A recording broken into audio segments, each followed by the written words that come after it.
আবারও চলে আসলাম আপনাদের মাঝে নতুন আরও একটি রেসিপি নিয়ে। আজকে আমার রেসিপিটা হলো সিমের ভর্তা। সিজন আসলে আমরা এই সিমের ভর্তাটা বানিয়ে থাকি, কিন্তু সিমের ভর্তাটা কিভাবে বানালে অনেকটাই সুস্বাদু হবে সব রকমের টিপস থাকবে আজকের এই ভিডিওতে।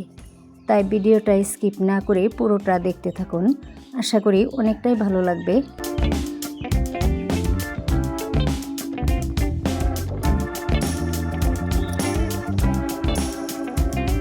তাহলে চলুন শুরু করা যাক আজকের রেসিপি।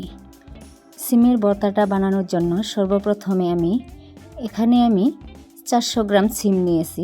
এখানে আমি দুই জাতের সিম নিয়েছি, দেখতেই পাচ্ছেন। এরকম একটা সাইজের সিম নিয়েছি আর এরকম একটা সাইজের সিম নিয়েছি। সিমগুলি আমি কেটে পরিষ্কার করে ধুয়ে নিয়েছি। এখন আমি চুলায় একটা প্রেসার কুকার বসিয়ে দেব। এখানে অল্প পরিমাণে আমি পানি দিয়ে দেব। পানিটা দিয়ে আমি এখানে সিমগুলি দিয়ে দিব।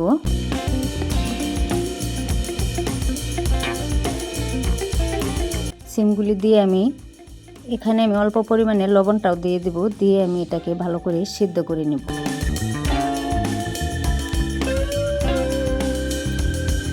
তো লবণটা আমি পরিমাণ মতো দিয়ে দিলাম। এখন আমি ঢাকাটা বন্ধ করে দিব।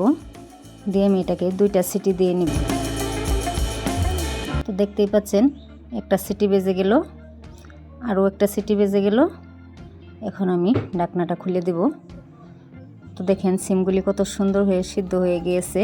এই সিমগুলিতে কিন্তু বড় সাইজের বিচি আছে। বিচিওয়ালা সিম দিয়ে কিন্তু আজকে ভর্তাটা বানিয়ে নিব।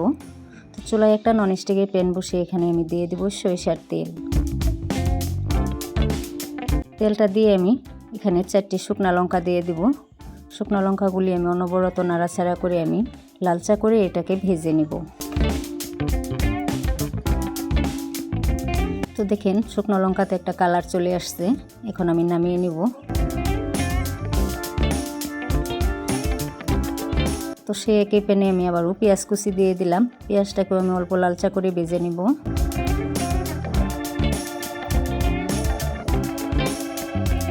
দেখতেই পাচ্ছেন পেঁয়াজটাতেও কালার চলে আসছে। এখন আমি পেঁয়াজটাকেও নামিয়ে সাইডে রেখে দেব।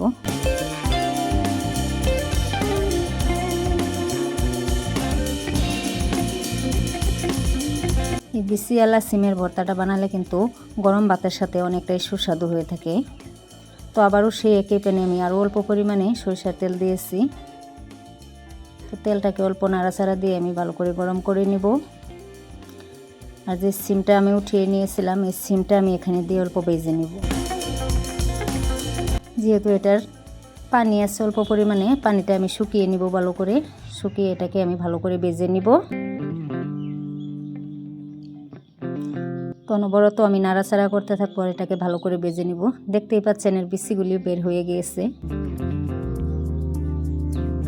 বিচিওয়ালা সিমের ভর্তাটা কিন্তু গরম ভাতের সাথে খেলে অনেকটাই মজাদার হয়। আপনারা ঘরে চাইলে বানিয়ে এভাবে ট্রাই করবেন, অনেকটাই সুস্বাদু হয়ে থাকে এই ভর্তাটা।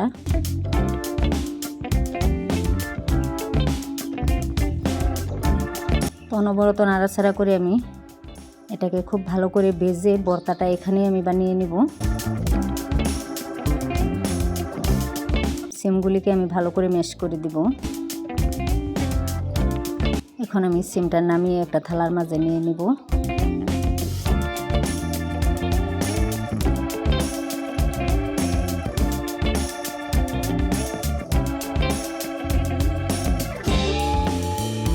একদম কম সময় আর কম উপকরণে কিন্তু এই ভর্তাটা বানিয়ে নেওয়া যায়।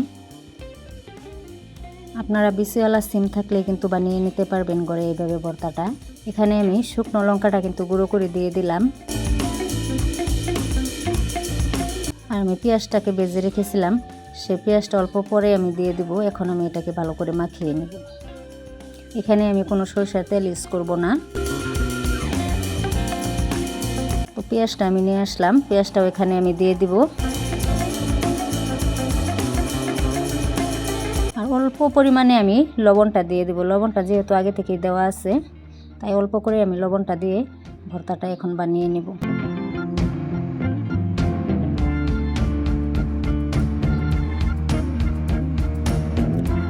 তো আমার ভর্তাটা রেডি হয়ে গিয়েছে। এখন আমি একটা প্লেটের মাঝে নামিয়ে নিলাম। তো দেখতেই পাচ্ছেন এর বিচিগুলি কত সুন্দর হয়েছে। বিচিগুলি খেতে কিন্তু ভাতের সাথে অনেকটাই সুস্বাদু হয়ে থাকে। আপনারা এবার বানিয়ে একবার ট্রাই করবেন করে, অনেকটাই সুস্বাদু হয়ে থাকে। যাকে এই ভর্তাটা বানিয়ে খাওয়াবেন সেই কিন্তু বারবার খেতে চাইবে।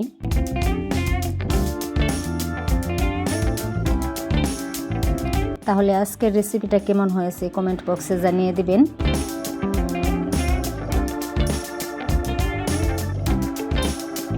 এভাবে ভর্তাটা বানিয়ে গরম ভাতের সাথে খেলে কিন্তু অনেকটাই সুস্বাদু হয়। আপনারা একবার হলেও ট্রাই করবেন। তাহলে আমি আজকের ভিডিওটা এখানেই শেষ করলাম। আবারও দেখা হবে নতুন আরও একটা রেসিপিতে। সবাই ভালো থাকুন, সুস্থ থাকুন।